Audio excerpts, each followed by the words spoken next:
Our task as citizens, whether we are leaders in government or business or spreading the word, is to spend our days with open hearts and open minds, to seek out the truth that exists in an opposing view, and to find the common ground that allows for us as a nation, as a people, to take real and meaningful action. And we have to do that humbly, for no one can know the full and encompassing mind of God, and we have to do it every day, not just at a prayer breakfast. President Obama at this year's prayer breakfast on the search for common ground. We're going to take up that challenge now, discuss the role of religion in our civic debates with a distinguished panel of scholars and pastors. Sojourners President Jim Wallis, author of a brand new book, On God's Side. Author and atheist Susan Jacoby. Her new book, The Great Agnostic on Robert Ingersoll, is out soon. Islamic scholar Reza Aslan. Reverend Calvin Butts of New York's Abyssinian Baptist Church. And Dr. Richard Land, president of the Ethics and Religious Liberty Commission of the Southern Baptist Convention. Welcome to all of you. Happy Easter to those of you celebrating.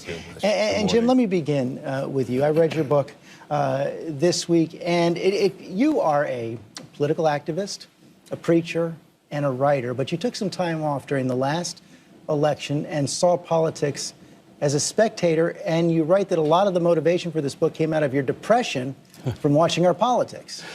I wrote the book on sabbatical, so every day I'd write and pray and read and study. At night I'd watch the news cycle, and it was depressing. And I realized we'd lost something very important. It's an ancient idea called the common good. And it says we can't just take care of ourselves and our party and our side. We've got to take care of each other and our neighbor. And that is the foundation for all of it. That's the common good. It's in our religious traditions. It's in our secular democratic traditions. This common good idea, I think, could bring us back together. And I see that happening. But it comes at a time when we have more polarization than ever, it seems, in our politics. You and Richard Land probably have a polar opposite of politics. I say that on most issues, yet you have come together, at least on immigration, on the issue of immigration. So how does that work?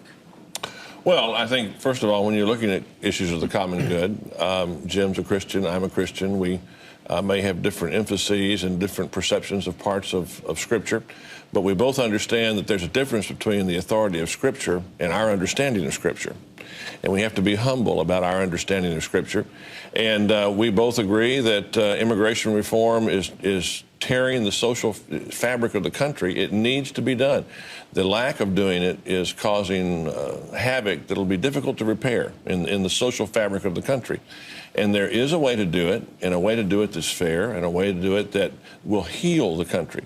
And so we found that evangelicals and Catholics and Orthodox and Jews and Muslims, people all across the religious spectrum, and people of no particular faith, have come together in what I think is a pretty impressive coalition to say that it's time for our leaders to stop acting like politicians who are concerned about the next election and start acting like statesmen who are concerned about the next generation and get comprehensive immigration reform done. And Dr. Butts, you actually have a similar but opposite experience with another major issue in the news this week, gay marriage.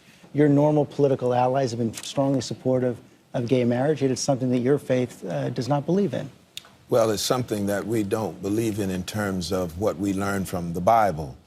But in terms of men and women having their rights as citizens and human beings, we certainly affirm that.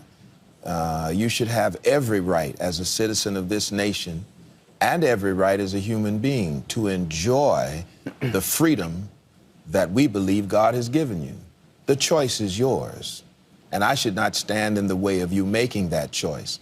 However, I have to extol what I believe my religion teaches, and it does not teach that a marriage between a man and a man or a woman and a woman is God's divine imperative. But I can't stand in the way of that, and I think that the Supreme Court should not stand in the way. And so that's a place where you have a strict separation between what you practice inside your church and what you believe should happen in the public school. Well, I have to support that in the civil society, because otherwise I would not be a good citizen of our great nation and a participant in this great experiment in democracy.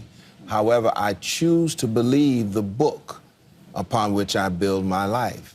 I assume some of that is music to your ears. You wrote a fascinating article with Susan Jacoby in the New York Times coming out of Newtown called The Blessings of Atheism. And one of the things you write about is that atheists and non-believers often feel intimidated from speaking out on public issues as atheists.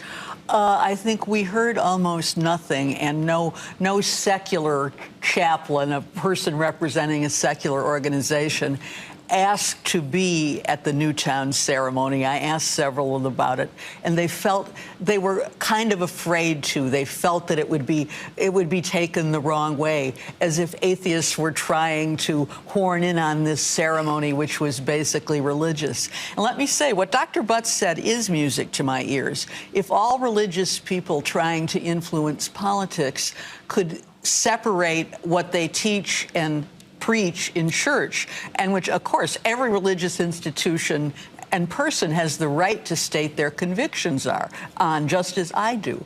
But the problem is, Newtown was a perfect example of it. There were people sitting in that audience.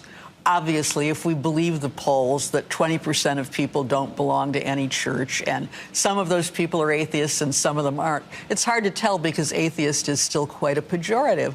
But when President Obama, unlike some atheists who are sitting here, some would tell you they objected to his mentioning religion at all at that service, which I think is ridiculous. There were a lot of religious people there. Religion is a solace for religious people in grief. But he could very easily have expanded that to say whether we are religious or non-religious. Well, he could have said that we are all united in our grief and not made it exclusively. And he should not have been talking about Jesus Christ when some of the parents who lost children are people who don't believe in Jesus. Well, and he often has done that. And he even did that in the National Prayer Breakfast, talked about non-believers, and that is the fastest really growing group, people who are not affiliated with any particular religion right now in the United States. I want to talk about that more in a minute, but first let me bring in Reza Aslan as well, because I want to get you to respond to a notion that Jim brings up in his book when he was talking about the rise of Islamophobia, which you have also written about, the need to surprise our enemies with acts of goodwill and grace. This is a fact. Anti-Muslim sentiment in this country is at unprecedented levels. About 2/3 of Americans believe that Muslims shouldn't have the same First Amendment rights as other Americans. About 1/3 of Americans believe that Muslims should be forced to carry special IDs that identify them as Muslims. That's 100 million Americans who believe that. Now, the important thing is, and Jim will tell you this, that this isn't Christian or Jewish-based Islamophobia. This Islamophobia has much more to do with certain right-wing fringe groups that have managed to enter into the mainstream. The tragedy, however, is that Jews and Christians, particularly Jews and Catholics, who have dealt with this exact kind of xenophobia and bigotry in this country in the past, have not been the groundswell for standing up against Muslims in this country. Jim, of course, has been one of the leading voices condemning Islamophobia.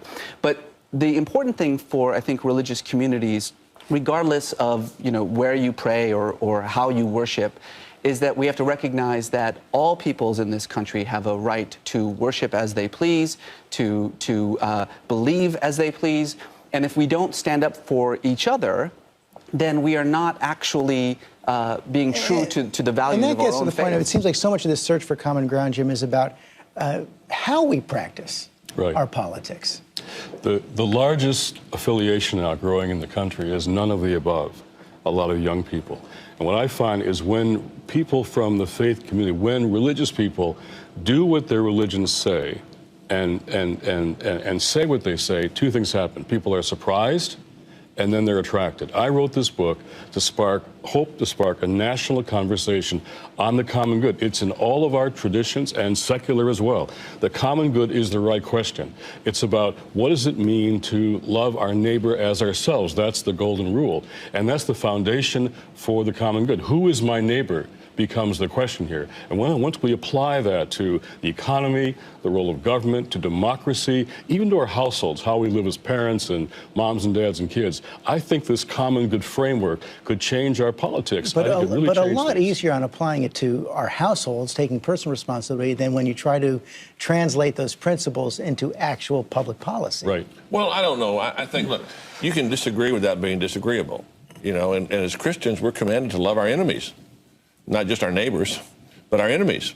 And you know, we can stand up for our convictions without demonizing those who are opposed to us, or those who disagree with us.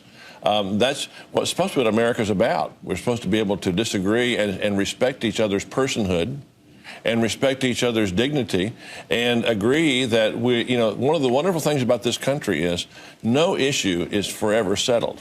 If we don't like the way the issue is settled now, we can come back and make a better argument in the next election. Yet it seems, Dr. Butts, that is the first thing lost, that kind of civility in the heat of a political campaign, or any day you get online and see all the hateful political comments. Well, that's often because people do not practice what they preach.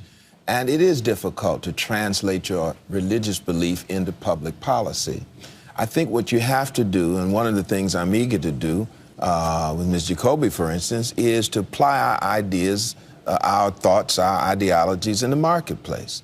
I mean, the great Apostle Paul went to Mars Hill, and he argued there for the gospel of Jesus Christ, and he won people to his side. But then you hear the arguments for the unknown God, or the God that is denied, or the God that is rejected or not believed. But there are things that come out of this discussion that are helpful to both. Do you feel a need to proselytize?